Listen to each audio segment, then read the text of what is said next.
The last rice grain had barely been thrown, the echo of the limousine's horn fading into the sweet June afternoon, when my phone buzzed. It was Sarah, my daughter, a bride for all of 10 minutes. My heart, still swollen with a dangerous cocktail of pride, love, and melancholy, did a little flip. Maybe she'd forgotten her something blue. Maybe she just wanted to hear my voice one last time before she and James boarded their flight to Rome. Dad, her voice was thin, stretched taut like a wire. All the joyous resonance from her vows just an hour ago had vanished. Sweetheart, is everything okay? Did you get off all right? I pictured her in the back of the limo, her beautiful white dress bunched up around her, James's arms securely around her shoulders. Everything's fine, Dad. Sort of. A pause crackled down the line.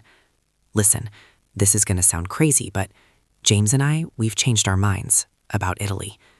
I frowned, my wife Linda now looking over at me with a curious arch of her perfectly sculpted eyebrow. We were still at the reception venue, mingling with the last of the guests. Changed your minds? Honey, that trip has been planned for a year. The flights, the hotels on the Amalfi Coast, what happened? It's too much, she said, her voice rushed. All the flying, the stress, we just want to relax. We want something quiet, just us. Okay, I said slowly, trying to wrap my head around it. So what's the plan? This was it, the moment the first crack appeared in the foundation of my life.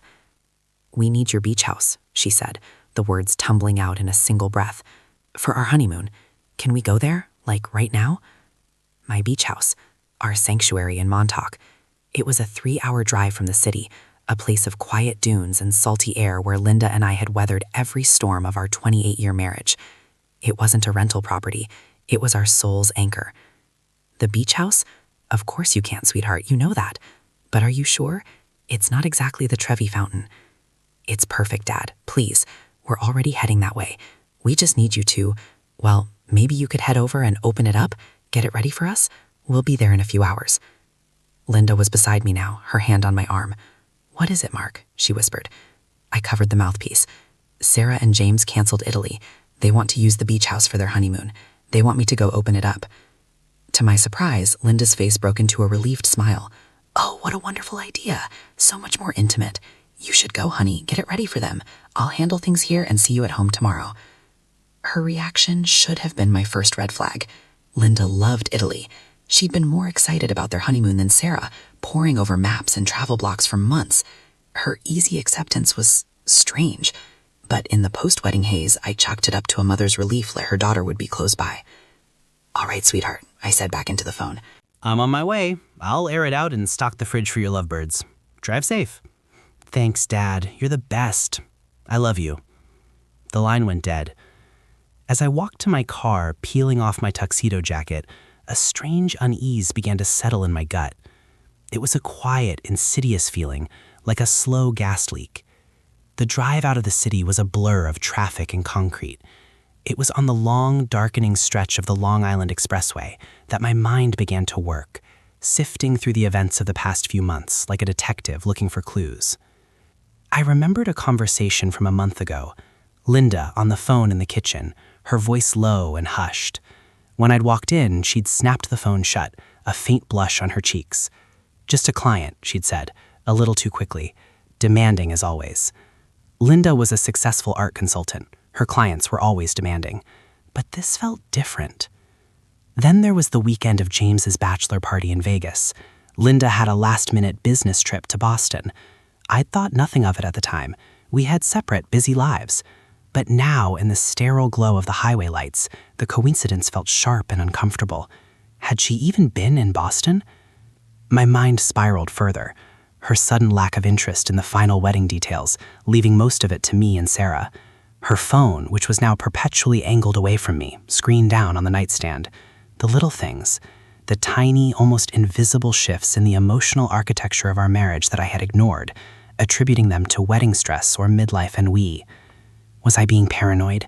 This was my daughter's wedding day, a day of joy, and here I was manufacturing a conspiracy theory on a lonely highway because of a last-minute change of plans. I tried to shake it off, cranking up the radio, letting the classic rock station drown out the venomous whispers in my head.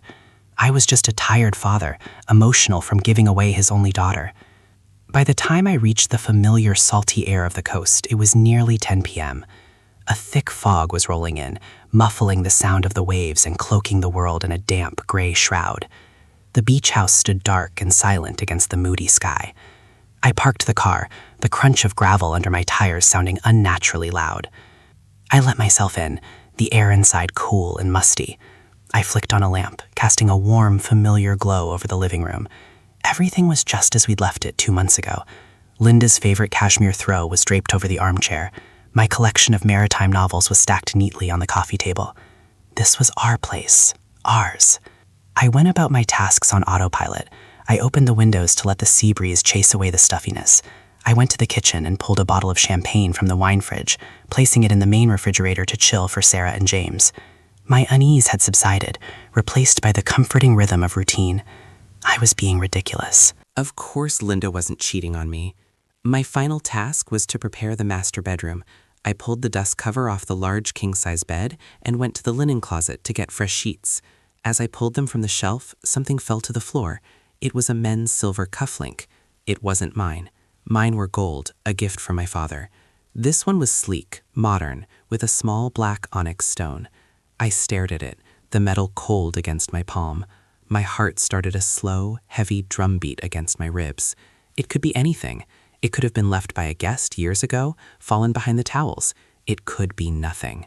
But I knew it wasn't nothing. The gas leak in my den had found a spark. Suddenly, I heard it. The sound of a car on the gravel driveway. They were here, Sarah and James.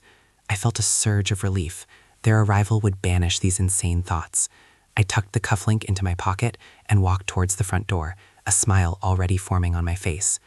But the car I saw through the window wasn't James's practical sedan. It was Linda's sleek black Mercedes. What on earth was she doing here? She was supposed to be at home.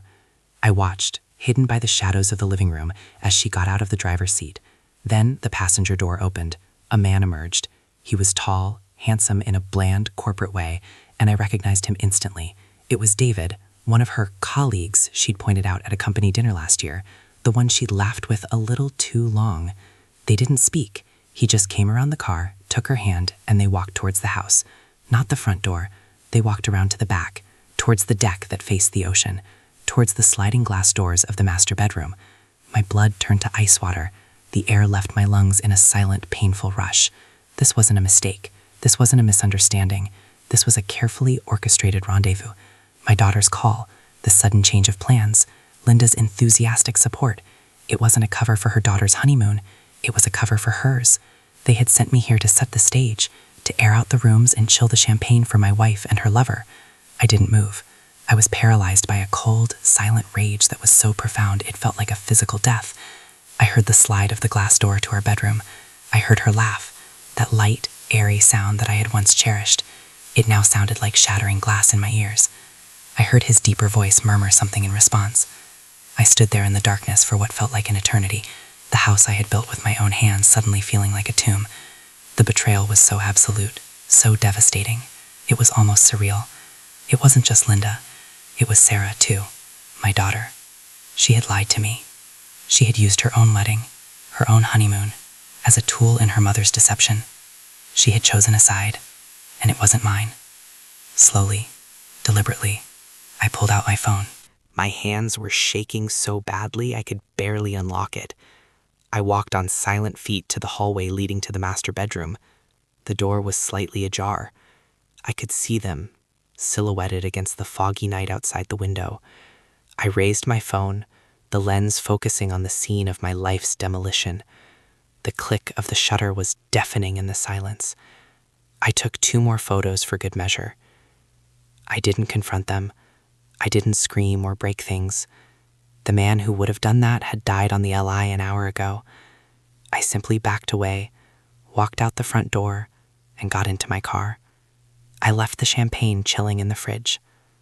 I drove a mile down the road and pulled over, the sound of the real waves crashing against the shore a brutal mockery of the peace I used to find here. I scrolled to Sarah's number and hit call.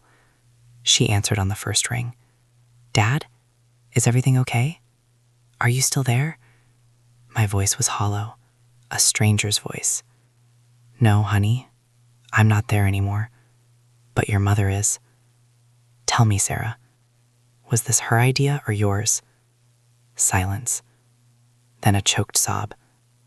Dad, I can explain.